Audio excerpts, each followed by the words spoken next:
வணக்கம் YoYo TV சேனல்ல நம்ம என்ன பார்க்க போறோம் அப்படினா கிச்சனுக்கு யூஸ்ஃபுல்லான சில டிப்ஸ் தான் பார்க்க போறோம்.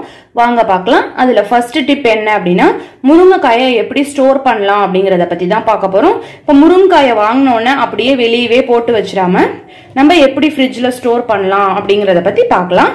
இப்ப முருங்கைக்காயை ரொம்ப முத்தலா இருக்க மாதிரி வாங்க கூடாது, நல்லா மீடியமா இருக்க மாதிரி வாங்கணும்.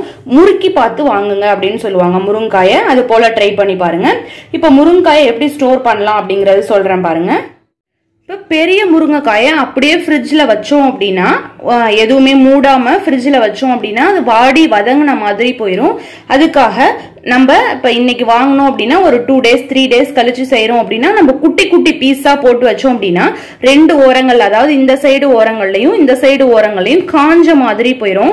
அதுக்காக நீங்க என்ன பண்ணலாம் அப்படின்னா இது போல பெரிய சைஸா, ஓகேங்களா, பெரிய சைஸா போட்டு வச்சுட்டு நம்மளுக்கு என்னைக்கு வந்து நம்ம குழம்பு வைக்க போறோமோ அன்னைக்குங்க இது கொஞ்சம் குட்டி குட்டி பீசஸா போட்டு செஞ்சுக்கிட்டோம் அப்படின்னா முருங்கைக்காய் வந்து வாடாம வதங்காம இருக்கும், இந்த ஓரங்கள்லாம் வாடாம இருக்கும். நீங்க ட்ரை பண்ணி பார்த்தா அந்த டிப் வந்து உங்களுக்கு தெரியும். குட்டி குட்டி பீஸா போட்டவங்களுக்கு இந்த டிப்ஸ் வந்து ரொம்ப யூஸ்ஃபுல்லா இருக்கும். இது போல பெருசா போட்டு வச்சு இது போல ஒரு சில்வர் பாக்ஸ்ல நம்ம வீட்ல எந்த சைஸ் பாக்ஸ்ல நீங்க ஸ்டோர் பண்ணணும் அப்படின்னு நினைக்கிறீங்களோ அந்த சைஸ்க்கு தகுந்த மாதிரி இது போல போட்டு வச்சுக்கோங்க. சில்வர் பாக்ஸ், பிளாஸ்டிக் பாக்ஸ், எதுல வேணுமாலும் நீங்க போட்டு யூஸ் பண்ணலாம். இப்போ இதை வந்து ஃப்ரிட்ஜ்ல வச்சுட்டோம் அப்படின்னா 1 week 10 days வரைச்சுமே அந்த ஓரங்கள்லாம் நல்லா வாடாம வதங்காம இருக்கும். நீங்க ட்ரை பண்ணி பாருங்க.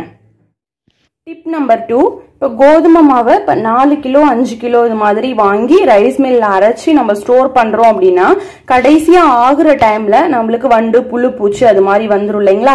அது மாதிரி வராம இருக்கிறதுக்கு நம்ம என்ன பண்ணலாம் அப்படின்னா ஃபர்ஸ்ட் மாவை அரைச்சிட்டு வந்தோம்னா பாத்திரம் சூடா இருக்கும், மூடி கோதுமை எல்லாமே. அப்ப அந்த மூடியை ஓபன் பண்ணி வச்சுட்டு நல்லா காஞ்ச உடனே திருப்பி அந்த மூடியை ஸ்டோர் மூடி வைங்க. இது மாதிரி ஃபர்ஸ்ட் டிப் ஃபாலோ பண்ணுங்க. நெக்ஸ்ட் டிப் என்ன அப்படின்னா உப்பு, கோதுமை மாவுக்கு தகுந்த மாதிரி தூளுப்பு ஆட் பண்ணிக்கோங்க. கல்லுப்பு வேணாம், தூளுப்பு போட்டு நல்லா எல்லா இடத்துலயும் ஃபுல்லா அடியில இருந்து படுற மாதிரி நல்லா கலந்து விட்டுக்கோங்க. ஓகே, இந்த 2 டிப் ஃபாலோ பண்ணலாம். இல்ல அப்படின்னா இப்ப நம்ம உப்பு வந்து பிகினர்ஸா இருந்தீங்கன்னா எனக்கு வந்து அளவு தெரியாது, இதுல வேற போட்டு கலந்துருக்கும், திருப்பி மாவு பிசையல வேற போட்டு கலந்தோம் அப்படின்னா மாவு உப்பா போயிருச்சு, சப்பாத்தி உப்பா போயிடுச்சுன்னா என்ன பண்றது? இந்த டிப் வந்து எனக்கு வேண்டாம் அப்படின்னு நீங்க நினைச்சீங்க அப்படின்னா பிரிஞ்சி இலை இருக்கு இல்லைங்களா? பிரிஞ்சி இலை எல்லா இடத்துலயும் உள்ள நல்லா ஸ்டோர் ஆகுற மாதிரி போட்டு வச்சிடணும். வாசனை எல்லாம் பெரிய அளவுல வராது. நம்ம எந்த அளவுக்கு மாவு ஸ்டோர் பண்றோமோ அந்த அளவுக்கு போட்டு வச்சுக்கோங்க. கொஞ்சம் 1 கிலோ அது மாதிரி இருந்துச்சுன்னா ஒரு பிரிஞ்சி இலை அது மாதிரி போட்டு வச்சுக்கலாம். இது மாதிரி உள்ள போட்டு நல்லா அமுத்தி விட்டுருங்க. அந்த வாசனைக்கு வண்டு பூச்சி புழு எதுவுமே வராது. நம்ம சப்பாத்தி சாப்பிடலே நம்மளுக்கு எந்த வாசனையும் வராது. ஓகே, இந்த டிப் ட்ரை பண்ணி பாருங்க. டிப் நம்பர் 3, நம்ம பாதாம் பருப்பு, முந்திரி பருப்பு இது மாதிரியான பருப்புலாம் நிறைய வாங்கி ஸ்டோர் பண்றோம். அதாவது 1/4 கிலோ வாங்கி ஸ்டோர் பண்ணா கூட அதாவது சம்டைம்ஸ் வந்து நமத்து போயிடும். அதுக்காக என்ன பண்ணலாம் அப்படின்னா வாங்கின உடனே நம்ம பாட்டில்ல வாங்கி ஸ்டோர் பண்ணிருங்க. கச்சிதமா வெளியே வச்சுக்கோங்க. மற்றதை வந்து ஒரு கிளிப் மாதிரி போட்டு ஃப்ரிட்ஜ்ல கூட வச்சிடலாம். ஓகே, வெளியே வைக்கிற பருப்பை எப்படி ஸ்டோர் பண்ணலாம் அப்படின்னா ஒரு பாட்டில்ல கொட்டி லைட்டா சுகர் வந்து ஆட் பண்ணிக்கோங்க. ஓகே, லைட்டா சுகர் ஆட் பண்ணி நல்லா இது போல நல்லா மிக்ஸ் பண்ணி விட்டுருங்க. இந்த பருப்பு வந்து நமுறவே நமுறாது. ஓகே, இந்த டிப் ட்ரை பண்ணி பாருங்க, ரொம்ப யூஸ்ஃபுல்லா இருக்கும். டிப் நம்பர் 4 என்ன அப்படின்னா நம்ம கிச்சன்ல வந்து டஸ்ட்பின் வச்சிருப்போம். அப்ப அதனால வந்து வாடை அடிக்கும். அதுக்கு என்ன பண்ணலாம் அப்படின்னா அப்பப்ப வந்து குப்பையை கொட்டிட்டா வாடை அடிக்காது. இருந்தாலும் சம்டைம்ஸ் கொட்டாம இருப்போம். அது இல்லாம பாத்ரூம்ல, கிச்சன்ல இது மாதிரியான ஒரு பாக்ஸ் வச்சுக்கிட்டோம் அப்படின்னா நம்மளுக்கு ரொம்ப யூஸ்ஃபுல்லா இருக்கும். என்ன அப்படின்னா நான் யூஸ் அண்ட் த்ரோ குட்டி டப்பா தான் எடுத்திருக்கேன். ஓகேங்களா? அந்த குட்டி டப்பால நம்ம 1 spoon baking soda, okay, 1 spoon baking soda add பண்ணிக்கோங்க. நெக்ஸ்ட் ஜவ்வாது பவுடர்னு கிடைக்கும், நாட்டு மருந்து கடைகள்ல கிடைக்கும். அதுல கொஞ்சமா 1 ஸ்பூன் கூட இல்ல, லைட்டா தான் ஆட் பண்ணிருக்கேன். அது நல்ல வாசனையா இருக்கும். நம்ம ட்ரெஸ்ஸுக்கெல்லாம் கூட போட்டுக்கலாம். இப்ப இதோட எல்லாத்தையும் நல்லா மிக்ஸ் பண்ணிக்கோங்க. இப்ப நல்லா ஸ்பூன் வச்சு இது போல நல்லா மிக்ஸ் பண்ணிக்கிட்டோம் அப்படின்னா நம்ம மோந்து பார்த்தாவே நல்ல ஸ்மெல் இருக்கும்.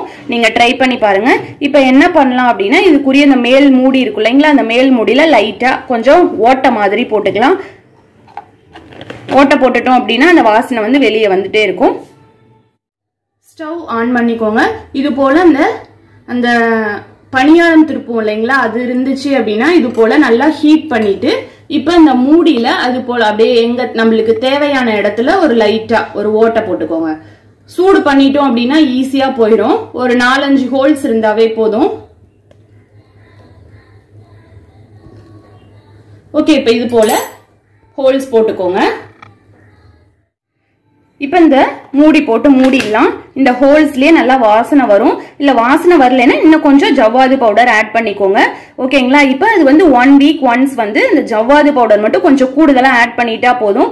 அந்த பேக்கிங் சோடா, பேக்கிங் பவுடர் எது வேணுமாலும் நீங்க ஆட் பண்ணிக்கலாம். அந்த பவுடர் வந்து அப்படியே இருக்கட்டும். ஜவ்வாது பவுடர் மட்டும் கொஞ்சம் கூடுதலா ஆட் பண்ணிக்கலாம். ஓகே, இந்த டிப்ஸ் வந்து ரொம்ப யூஸ்ஃபுல்லா இருக்கும். பேட் ஸ்மெல் வராம ஹெல்ப் பண்ணும். பாத்ரூம்ல கூட நீங்க இந்த பாக்ஸை வந்து நீங்க வச்சுக்கலாம். ட்ரை பண்ணி பாருங்க. ட்ரை பண்ணி பார்த்துட்டு எப்படி இருக்குன்னு சொல்லுங்க ஃப்ரெண்ட்ஸ். இந்த வீடியோ பிடிச்சிருந்தால் மற்ற ஃப்ரெண்ட்ஸோட ஷேர் பண்ணிக்கோங்க. நம்ம சேனலை புதுசா பாத்தீங்கன்னா சப்ஸ்கிரைப் பண்ணி வச்சுக்கோங்க. இந்த வீடியோ பிடிச்சிருந்தா ஒரு லைக் பண்ணிக்கோங்க. தேங்க்யூ.